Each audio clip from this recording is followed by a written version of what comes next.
Welcome. All right, let's jump right in and decode the language of ethical AI. These are the key ideas, the core concepts that are shaping our future with technology. And you know what? Understanding them is absolutely crucial. So, where's all this info coming from? Well, everything we're about to break down for you comes from Chapter 1 of a document called Ethical AI and AI Security, a comprehensive glossary, put together by Virtualization Options LLC.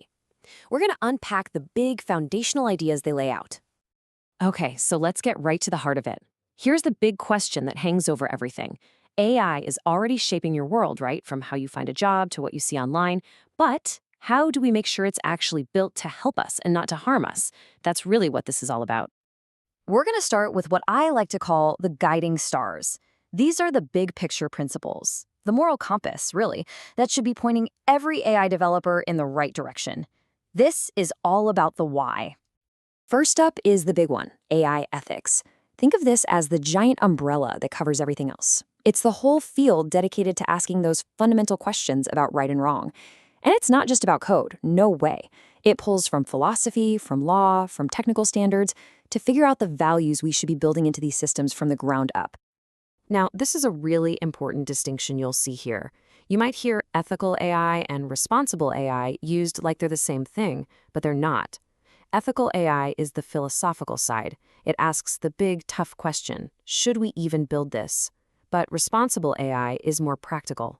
It says, okay, we've decided we're building it, so how do we build it right? One is the why, the other is the how. And this shows you exactly where the rubber meets the road. I mean, think about an AI in healthcare. It has to perform this incredible balancing act, right? It's got to protect patient privacy, it has to make sure its predictions are accurate for everyone, and, this is key, it has to help doctors get better outcomes without ever replacing their essential human judgment. It's a really delicate dance. Okay, so we've talked about the why. Let's move on to the how. This next section is all about the rulebook for AI, the practical frameworks that take those big, guiding star ideas and turn them into something real, something actionable. And that rulebook really starts with AI governance. This is the nuts and bolts of it all, the policies, the review committees, the structures for oversight. It's the whole system an organization puts in place to make sure its AI is actually operating safely and ethically, not just on day one, but every single day. Now, a huge piece of governance is accountability. This sounds simple, but it is so crucial. If an AI system messes up, somebody has to be responsible. You can't just throw your hands up and say, oh, the algorithm did it. As you can see here, that means you need clear owners, you need fantastic documentation, you have to be monitoring these systems, and yeah, there have to be meaningful consequences when things go wrong. And here's why that matters in the real world. Let's say a bank's AI is unfairly denying loans to qualified people from a specific neighborhood. Well, accountability means there's an actual person or a specific team whose job it is to figure out why that happened, fix it, and help the people who were harmed. Without that, nothing ever gets better. Next up in our rulebook is transparency. And you can probably see how this is the other side of the accountability coin, right? I mean, you can't hold anyone responsible if you have no idea what the system is even doing. Transparency is all about being open and clear about how an AI works, the data it's using, and just as important, what it can't do. Here's a perfect example. A transparent AI for screening job applications would tell you right up front, hey, just so you know, a machine is going to review your resume first. And then it would go on to explain the key things it's actually looking for. No secrets, no black boxes. Okay, so we've covered the why and the how. Now let's get to the most important part, the who. We're talking about the people that AI directly impacts. These next few principles are all about designing for actual human beings. Fairness. Man, this word sounds so simple, but in the world of AI, it is anything but. The core idea, of course, is making sure an AI system treats different people and different groups equitably, and that it doesn't create, or worse, amplify existing discrimination. But what does fair actually mean? This is where it gets really complex. As you see here, there are different ways to look at it.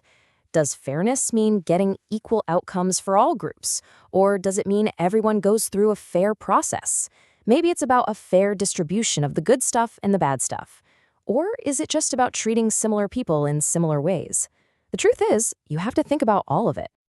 And that idea of fairness leads us right into inclusive design. This isn't about fixing a problem after it's already out in the world. No, this is a proactive approach.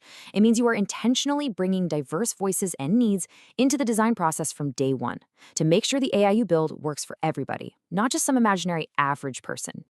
This is such a great illustration of that. Think about a voice assistant. An inclusive one would be trained on tons of different accents and ways of speaking. It would be tested with older folks, younger folks, people who are tech savvy, and people who aren't. The goal is simple. No matter who you are, it should understand you. But look, even with the absolute best design, we still need safeguards. That's where human in the loop comes in. Think of it like a critical safety net. It means that for really high-stakes decisions, we're talking medical diagnoses, parole hearings, a human being has to review and sign off on the AI's recommendation. This helps fight against what's called automation bias, where we just blindly trust what the machine tells us. And of course, you can't talk about designing for people without talking about privacy. The whole idea behind privacy by design is that you don't just tack on some privacy features at the very end. No, you build it into the DNA of the system. As you see here, it's a whole life cycle. You collect as little data as possible, you protect it while you're using it, and you lock it down with really strong security. All right, we are at our final, and maybe our most powerful concept. This is the essential final check. It's the one question that we should probably ask before we deploy any powerful new piece of technology. And that question is simply this. Is this powerful AI tool actually necessary to achieve our goal? Or is there a simpler, less intrusive way to get the job done? This brings us to the principle of proportionality. It's basically a common sense gut check that says the power of the tool has to match the importance of the problem. Its benefits have to clearly justify the risks. And think about it. This is where so many of those fairness issues we talked about begin, right? When you use a sledgehammer to crack a nut. And this example makes it crystal clear. Using advanced facial recognition just to take attendance in a classroom, that is completely out of proportion. A simple roll call achieves the exact same goal with pretty much zero invasion of privacy. Now, using that same tech to secure a high-security facility? Okay, that might be justified. It is all about the context. So there you have it. We've gone from the big why to the practical how to the all-important who.